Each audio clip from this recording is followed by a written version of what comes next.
Friends, একটু গভীরভাবে ভাবুন তো, আপনি কাউকে সার্বস্ব দিয়ে ভালোবাসেন বা অন্তত মনে করেন সে আপনার জীবনের সবচেয়ে স্পেশাল মানুষ। আপনি চান সে আপনাকে লক্ষ্য করুক, আপনার মূল্য বুঝুক, কিন্তু সেই ব্যক্তিটি আপনাকে কি দেয়? ইগনোর। হ্যাঁ, সেই ইগনোর, ফোনে মেসেজ দেখেও রিপ্লাই না দেওয়া, ইচ্ছাকৃতভাবে কল না ধরা, অথবা সামনে দিয়ে এমনভাবে চলে যাওয়া যেন আপনি বোধহয় কোনো গণনার মধ্যেই নেই। এখন সত্যি কথাটা বলুন তো, তখন কি আপনার ভেতরে রাগ, কষ্ট আর অসহায়ত্ব একসঙ্গে ছাপিয়ে পড়ে না? হৃদয় কি তখন এটা বলে না যে যদি আমি ওকে এমন একটা জবাব দিতাম যে সে রাতভর ঘুমাতেই পারতো না? ঠিক এখান থেকেই এই ভিডিও শুরু, কারণ আজ আমি তোমাদের বলবো ইগনোর করা মানুষকে কষ্টে ফেলে দিতে 5টা সাইকোলজিক্যাল ট্রিক আছে, যেগুলো শুধু ওর চিন্তা ঘুরিয়ে দেবে না, বরং ও নিজে আপনার দিকে টানা হয়ে চলে আসবে। দেখুন, মানুষের সবচেয়ে বড় দুর্বলতা হলো অ্যাটেনশন বা মনোযোগের আকাঙ্ক্ষা।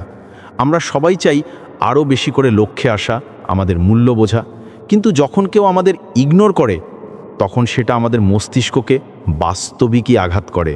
আর সাইকোলজি বলে কাউকে ইগনোর করলে সে নিজেকে প্রমাণ করার জন্য যে কোনো কিছু করেই ফেলতে পারে। তাই এখন পালা আপনার, এই খেলা বদলে দিতে হবে। এবার আপনি আর পালাবেন না, এখন আপনি স্থির হন। আর যখন আপনি থেমে গিয়ে নিজের শক্তি টেনে নেবেন, তখন সামনে থাকা মানুষটা ব্যাকুল হতে শুরু করবে। সে কাঁপবে, সে ভাববে হঠাৎই এ কীভাবে বদলে গেল।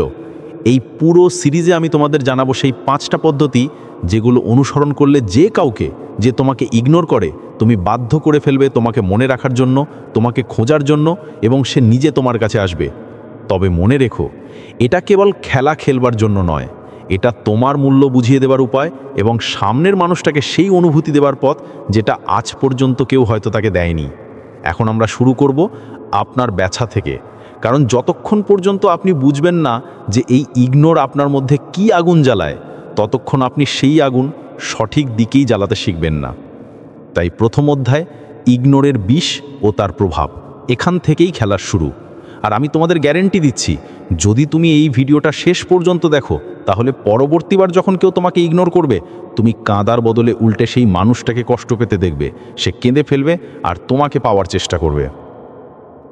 দ্বিতীয় অংশ, ইগনোরের মানসিক প্রভাব এবং নিউরোসায়েন্স রেফারেন্স। ফ্রেন্ডস, এখন আমি একটা কঠিন সত্য বলি, ইগনোর থাপ্পড়ের থেকেও বেশি ব্যথা দেয়। থাপ্পড়ের ব্যথা কিছুক্ষণ পর ঠিক হয়ে যায়, কিন্তু ইগনোরের ব্যথা সরাসরি হৃদয় ও মস্তিষ্কে একটা বিষের মতো জমে থাকে। কারণ মানুষের স্বভাবই হলো সে অন্যের চোখে নিজের মূল্য দেখে।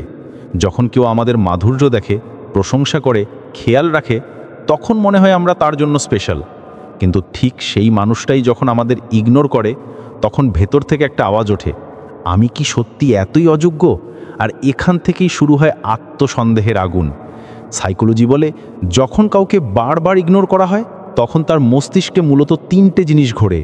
ওভার থিঙ্কিং, আপনি বারবার ভাবেন ওর রিপ্লাই কেন পেলেন না, ও কি দেখেছে নাকি না, অর্থাৎ মনের ঘোর ওই মানুষটার চারপাশেই ঘোরে। নিম্ন আত্মসম্মান, আপনি নিজেই ছোট বলে মনে করতে শুরু করেন, যেন আপনার মূল্যই আর অবশিষ্ট নেই। ইমোশনাল পেন, নিউরোসায়েন্স রিসার্চ বলছে ইগনোর থেকে যে ব্যথা হয়, সেটাই আমাদের মগজে তখন অনুভূত হয় যখন হাড় ভেঙে যায়, মানে ইগনোর সত্যি মন ভেঙে যায়। এখন ভাবুন, আপনি যখন কাউকে ভালোবেসে মেসেজ করেন কিন্তু কোনো উত্তরই না আসে, তখন আপনার ভেতরে কেমন কাঁপুনি ছড়ায়, রাতের ঘুম উড়ে যায়, হৃদয় বারবার ফোন চেক করে, আর মস্তিষ্ক বলে হয়তো এখনই রিপ্লাই করবে, হয়তো এখনই কল করবে। কিন্তু যখন কিছুই ঘটে না, তখন হৃদয় নিজেই প্রশ্ন করা শুরু করে, আমি কি যোগ্যই না? আমি কি কোনো ভুল করেছি? অর্থাৎ ইগনোর মানুষটাকে ভেতর থেকে ফাঁপিয়ে দেয়। ইগনোরের সবচেয়ে ভয়ঙ্কর প্রভাব হলো ভয়। ভয় এই যে ওই মানুষটা চিরতরে দূরে সরে যেতে পারে। ভয় এই যে হয়তো তুমি আর কখনোই তার চোখে তোমার জায়গা ফিরে পাবে না। আর এই ভয় ধীরে ধীরে এক শূন্যতায় বদলে যায়। আপনি বাইরে থেকে হাসেন, কিন্তু ভেতর থেকে ভেঙে পড়তে থাকেন।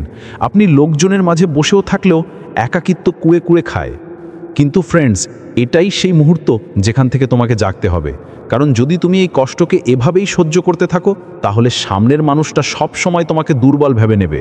আর যদি এই কষ্টকে শক্তিতে বদলে ফেলো, তাহলে এই কষ্টই হয়ে উঠবে তোমার সবচেয়ে বড় শক্তি। মনে রেখো, ইগনোর তোমাকে ভেঙে দিতে পারে, কিন্তু সেই একই ইগনোর তোমাকে এতটাই শক্তিশালীও করে তুলতে পারে যে সামনের মানুষটা তোমাকে ছাড়া শান্তিতে ঘুমাতেই পারবে না। আর এই বোঝাপড়া থেকেই বেরিয়ে আসে প্রথম উপায়, অ্যাটেনশন বা মনোযোগের ভিখারি হয়েও না। তৃতীয় অংশ, প্রথম ট্রিক, নীরবতার কৌশল ও অভাবের মূল্য। ফ্রেন্ডস, যদি আমি তোমাকে জিজ্ঞেস করি ইগনোরের সবচেয়ে বড় কারণ কি, উত্তর একেবারে সোজা, তুমি নিজেই সামনের মানুষের কাছে অ্যাটেনশনের ভিখারি হয়ে যাও। কারণ আমরা যখন কাউকে পছন্দ করি তখন ভাবি তার চোখে জায়গা করে নেওয়ার একমাত্র উপায় হলো বারবার মেসেজ করা, কল করা, সবসময় তার কথাই ভাবা। কিন্তু সত্যিটা সম্পূর্ণ উল্টো। সাইকোলজি বলে যে জিনিসের সরবরাহ বেশি হয় তার মূল্য কমে যায়। ভাবুন তো, যদি কারো কাছে আপনার মেসেজ সবসময় পৌঁছে যায়, কল সবসময় বাজে, উপস্থিতি সবসময় পাওয়া যায়, তবে সে কেন তোমাকে গুরুত্ব দেবে?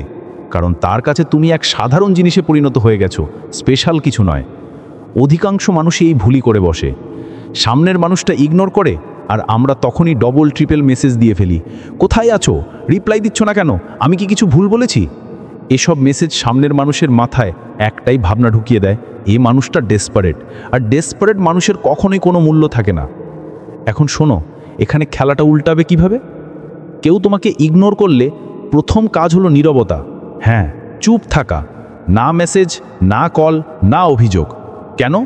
কারণ নীরবতা মানুষকে ভাবতে বাধ্য করে। যখন তার অভ্যাস ছিল যে তুমি সব সময় প্রথমে এগিয়ে আসবে আর তুমি হঠাৎ হারিয়ে গেলে, তখন তার মাথায় প্রশ্ন উঠবে, হঠাৎ এমন বদল কেন হলো? আর সেখান থেকেই শুরু হবে তার অস্থিরতা। মনে রেখো, অ্যাটেনশনের ভিখারি হয় না, বরং নিজের জীবনকে সামনে রাখো। তাকে দেখাও যে তোমার কাছে করার মতো অনেক কিছু আছে, বন্ধুদের সাথে সময় কাটানো, নিজের শখ, নিজের কাজ, নিজের স্বপ্ন। যখন তুমি নিজের জীবনে ব্যস্ত দেখাও, তখন তোমার ভেতরে এক ধরনের চৌম্বক শক্তি তৈরি হয়, আর মানুষ সবসময় সেই জিনিসের দিকেই টানে যা সহজে পাওয়া যায় না। সাইকোলজির গোল্ডেন রুল হলো অভাব সৃষ্টি করে মূল্য, অর্থাৎ যে জিনিস কম মেলে তার মূল্য বেশি হয়। তাই যখন তুমি নিজেকে সরিয়ে নাও, নিজের অ্যাটেনশন কমিয়ে দাও, তখন সামনের মানুষটা বাধ্য হয়ে তোমার দিকে টানা হতে শুরু করে, কারণ তখন তার মনে হয় আমি কি একে হারাচ্ছি না তো? ফ্রেন্ডস, মনে রেখো, কখনোই অ্যাটেনশন বা মনোযোগের ভিখারি হয়েও না, কারণ যখন তুমি নিজেকে নিয়ন্ত্রণ করতে পারো তখন সামনের মানুষটা নিয়ন্ত্রণ হারিয়ে ফেলে, আর সেখান থেকেই শুরু হয় তার তীব্র অস্থিরতা। বন্ধুরা, যদি কেউ তোমাকে ইগনোর করে থাকে, তবে এবার সময় এসেছে তাকে তার নিজের অস্ত্রেই জবাব দেবার। তবে পার্থক্যটা হলো এটা, তুমি করবে না রাগে বা হতাশায়, বরং সম্পূর্ণ বুদ্ধিমত্তা ও নিয়ন্ত্রণের সাথে। তুমি খেয়াল করেছো নিশ্চয়ই, কেউ তোমাকে ইগনোর করলে তুমি ব্যাকুল হয়ে যাও, কিন্তু যদি তুমি উল্টে তাকেই ইগনোর করো, তাহলে কি হবে? তার মাথায় দুটো কথা চলবে, এটা আমার পেছনে ছুটছে না কেন, এর জীবনে কি অন্য কেউ এসে গেছে নাকি? অর্থাৎ তোমার সুচিন্তিত নীরবতা আর পাল্টা ইগনোর তার কাছে এক বিরাট রহস্যে পরিণত হবে। সাইকোলজি বলে মানুষ সবসময় সেই জিনিসই বেশি চায় যা সহজে পায় না। যখন তুমি তাকে ইগনোর করবে, তখন তার ভেতরে তৈরি হবে তীব্র নিরাপত্তাহীনতা, মানে ইনসিকিউরিটি। সে ভাববে, এতদিন তো এটা আমাকে বোঝাতো, এখন হঠাৎ বদলে গেল কেন, এখন হঠাৎ এতটা বদলে কিভাবে গেল? এই ভাবনাই তাকে অস্থির করবে আর তার ঘুম কেড়ে নেবে। এখন প্রশ্ন হলো কিভাবে ইগনোর করবে। কাজটা স্মার্ট উপায়ে করতে হবে। মেসেজের উত্তর দাও দেরি করে। আগে তুমি সেকেন্ডের মধ্যেই রিপ্লাই করতে, এখন 3-4 ঘন্টা পরে কথা বলো।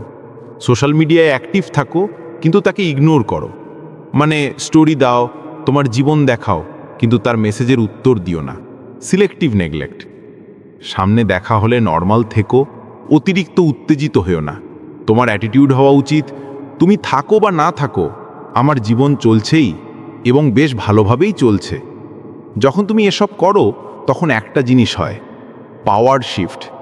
নিয়ন্ত্রণে তার হাতে থাকে না, তোমার হাতে চলে আসে। যে মানুষটা তোমাকে ইগনোর করে নিজেকে শক্তিশালী ভাবছিল, এখন সেই তোমার এক মেসেজ, তোমার এক নজরের জন্য অপেক্ষা করবে। সবচেয়ে বড় চাল হলো ইগনোর করে তাকে এই অনুভূতি দেওয়া যে তোমার দুনিয়া তাকে ছাড়াও চলছে, আর এই অনুভূতি তাকে ভেতর থেকে ভেঙে দেয়। সে ভাবতে শুরু করে, যদি এটা আমার ছাড়া এত ভালো থাকতে পারে, তবে হয়তো আসলে আমারই তাকে প্রয়োজন। এটাই হলো আসল জয়। মনে রেখো, ইগনোরের জবাব হলো ইগনোর, কিন্তু সম্পূর্ণ নিয়ন্ত্রণের সাথে। কারণ যখন তুমি তাকে ইগনোর করো, তার অস্থিরতা বাড়ে আর তোমার শক্তি দ্বিগুণ হয়। বন্ধুরা, এতক্ষণ আমরা শিখলাম অ্যাটেনশনের ভিখারি হয়েও না আর ইগনোর করে শক্তিশালী হও। কিন্তু আসল খেলা তখনই শুরু হয় যখন তুমি তোমার ভ্যালু এত উঁচু করে দাও যে সে তোমাকে ইগনোর করা তো দূরের কথা, তোমাকে হারানোর ভাবনাতেই ভয় পেতে শুরু করবে। দ্বিতীয় কৌশল হলো নিজের ভ্যালু বাড়াও, সোশ্যাল প্রুফের ব্যবহার। সত্যিটা হলো মানুষ সবসময় সেই জিনিসের পেছনেই ছোটে যা তার কাছে অনেক বড় মনে হয়। হাই ভ্যালু, সেটা টাকা হোক, পজিশন হোক বা সম্পর্ক। যদি সামনের মানুষটা মনে করে তোমাকে খুব সহজেই পাওয়া যাবে, তবে তোমার গুরুত্ব কোনোদিনই বাড়বে না। কিন্তু যখন তুমি তোমার জীবন, তোমার ব্যক্তিত্ব, তোমার উপস্থিতি এতটা স্পেশাল করে তুলবে যে তার তুলনাই হয় না, তখন সে নিজে তোমাকে পেতে চাইবে। ভ্যালু শুধু কথায় আসে না, সেটা আসে তোমার লাইফস্টাইল থেকে। কাজে আর কেরিয়ারে মনোযোগ দাও। যখন তুমি কাজে অগ্রগতি করো, মানুষ আপনাতেই তোমাকে সম্মান দেয়। নিজের লুক আর ব্যক্তিত্ব করে তোলো। নতুন পোশাক, ফিটনেস, পার্সোনাল গ্রুমিং সব তোমার ইমেজকে আরও উজ্জ্বল করে। নতুন দক্ষতা শেখো। যখন তুমি শিখতে থাকো, তখন সামনের মানুষের মনে হয় তুমি ক্রমাগত গ্রো করছো। এসব মিলে তোমাকে সম্পূর্ণ আলাদা ক্লাসে পৌঁছে দেয়। একটা গুরুত্বপূর্ণ শব্দ আছে, সোশ্যাল প্রুফ। মানে যখন মানুষ তোমাকে লক্ষ্য করে, তোমার সঙ্গে থাকতে ভালোবাসে, তখন সামনের মানুষটা আপনাতেই তোমাকে ভ্যালু দেয়। তাই বন্ধুদের সঙ্গে সুন্দর মুহূর্তগুলো সোশ্যাল মিডিয়ায় দেখাও, তোমার অ্যাক্টিভ লাইফস্টাইল শেয়ার করো, তোমার সাফল্যগুলো সামনে রাখো। যখন দুনিয়া তোমার ভ্যালু মানতে শুরু করে, তখন সেই মানুষটা যে তোমাকে ইগনোর করছিল, এখন বাধ্য হয়ে আরও গভীরভাবে তোমাকে লক্ষ্য করবে। মনে রেখো, তোমার অ্যাটিটিউড হওয়া উচিত, আমি একা হলেও সুখী। কিন্তু যদি কেউ আমার জীবনে আসে, তবে সে আমার জীবনের ভ্যালু বাড়ানোর জন্যই আসবে। মানে কখনো নির্ভরশীল হয়ে থেকো না, কারণ যে মানুষ নিজে দৃঢ়ভাবে দাঁড়িয়ে থাকতে পারে, সে সবসময় অন্যদের থেকে উঁচু দেখায়। যখন তুমি নিজের ভ্যালু বাড়াও, তখন সামনের মানুষটা দুটো অবস্থায় পড়ে। আমি কেন একে ইগনোর করলাম? এটা তো সত্যি স্পেশাল। যদি আমি একে মিস করে ফেলি, তবে হয়তো অন্য কেউ একে পেয়ে যাবে। মানে এখন খেলা পুরোপুরি বদলে গেছে। এখন ভয় তার ভেতরে আর শক্তি তোমার ভেতরে। ইমোশনাল ট্রিগার আর কৌতূহলের অস্ত্র। ফ্রেন্ডস, মনে রেখো, মানুষ তোমার ভ্যালু তখনই বোঝে যখন তুমি নিজেই তোমার ভ্যালু উঁচু করো। তুমি যখন নিজেকে আপগ্রেড করো, তখন দুনিয়া তোমাকে ইগনোর করতে পারে না।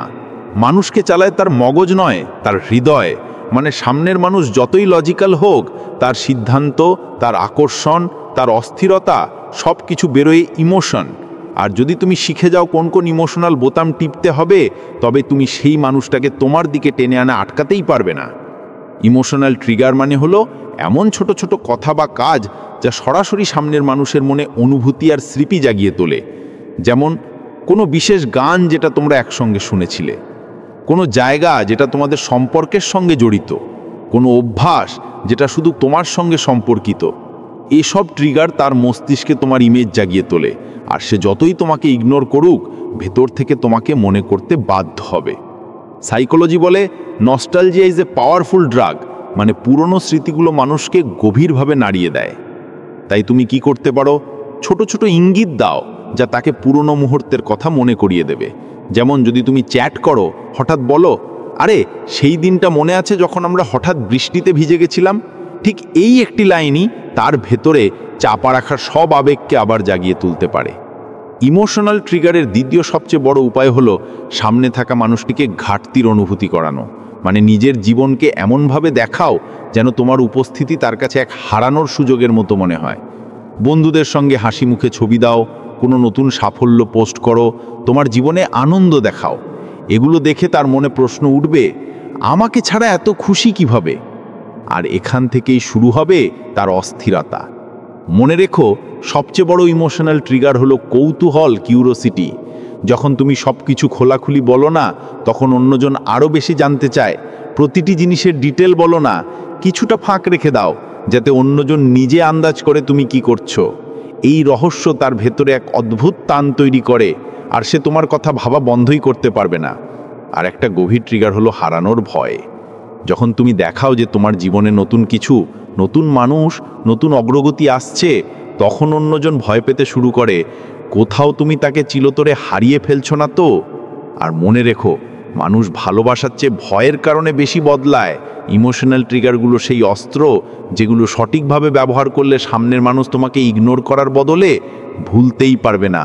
তোমার স্মৃতি, তোমার মুহূর্ত, তোমার উপস্থিতি তার মন মগজে গেঁথে যাবে।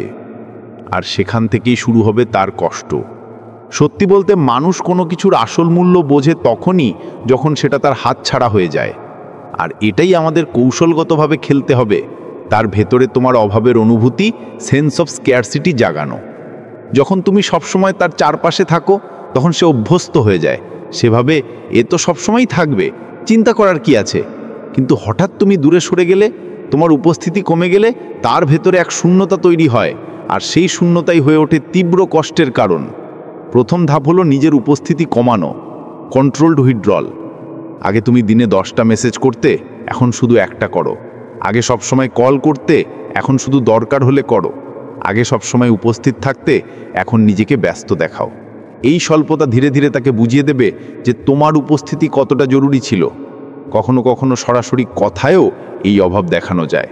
যেমন, আগে তো আমি সবসময় তোমার সঙ্গে থাকতাম, এখন হয়তো আমার তেমন সময় নেই। তোমার তো কিছু যায় আসে না, কিন্তু আমার অভ্যাস বদলে যাচ্ছে। এই লাইনগুলো তার মনে বারবার বাজবে, আর সে ভাবতে শুরু করবে, সত্যিই তো আগে এত কাছাকাছি ছিল, এখন কেন দূরে চলে গেল। আজকের দুনিয়ায় সবচেয়ে বড় অস্ত্র হলো সোশ্যাল মিডিয়া, ডিজিটাল অ্যাবসেন্স। নিজের অনুপস্থিতি বোঝাতে বন্ধুদের সঙ্গে সুন্দর মুহূর্ত শেয়ার করো, কিন্তু তাকে ট্যাগ করো না।